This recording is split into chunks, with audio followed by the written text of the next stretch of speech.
We're making mustard. Mustard is one of my favorite condiments, and after experimenting with it a few years ago, I rarely ever buy mustard now. It's so easy and versatile, you can make it in so many different ways, and it all starts with mustard seeds. We'll need this later, so I'm going to pour a glass of ice water now.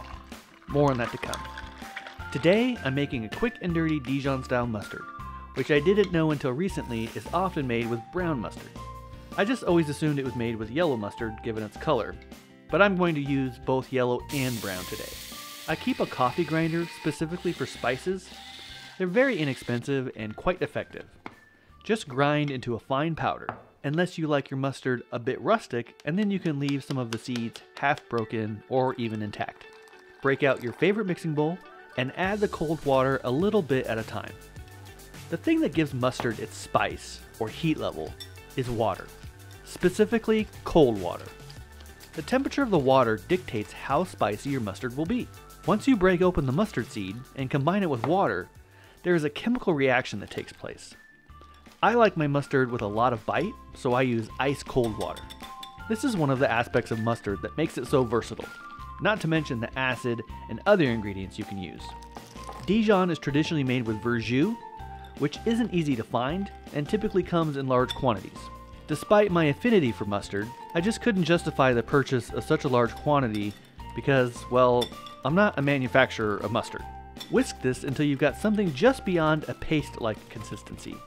You don't want it to be mustard just yet. We still have a couple more ingredients to add. Set this aside for about 10 minutes. The longer you let it sit, the hotter or spicier it will be.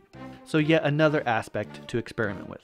Once that 10 minutes is up, we're going to mix in our other ingredients, specifically our acids. Acid stops the chemical reaction, else it would continue to react with the water and eventually stop and lose its flavor. I mentioned verjus earlier, and since I don't have any, I'm going to use dry Chardonnay to replace that grape flavor. Wine isn't highly acidic, so I'm also going to use some white balsamic vinegar. Again, mix in a little bit at a time so you can gauge the consistency or viscosity. I always let my mustard rest overnight, and in doing so it often absorbs more of the liquid. So I typically add enough liquid until the mustard is a bit soupy, for lack of a better description. This way, the consistency of the final product is spot on. You may have to experiment with this a bit, so if you've never done this, try it with smaller quantities.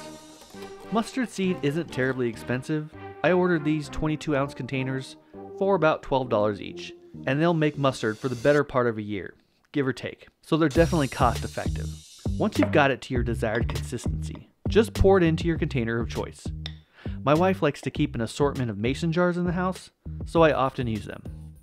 You don't need to can the mustard. Another benefit of mustard is its chemical nature, which is very antimicrobial, not to mention the salt and acid as well. Oh, that's right.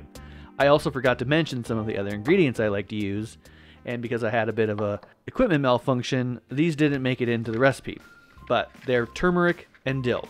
I like turmeric generally, and it has some great health benefits, but if I'm being honest, it really just brightens up the color and makes it look a lot more mustard-like. One of my favorite things to put mustard on is, of course, hot dogs. But tonight we're making some homemade sliders with King's Hawaiian rolls. Or, at least at the time I recorded this video. But now it's post-Thanksgiving, and one of my favorite things is turkey sandwiches. I've got some New York style salt rye, toasted, and I like to keep it simple with some turkey, lettuce, mustard, and mayo. And maybe just a few grinds of black pepper. Delish, dude. Thanks for watching, everyone. Make sure to push those buttons for me. I would really appreciate it. And I'll see you next time.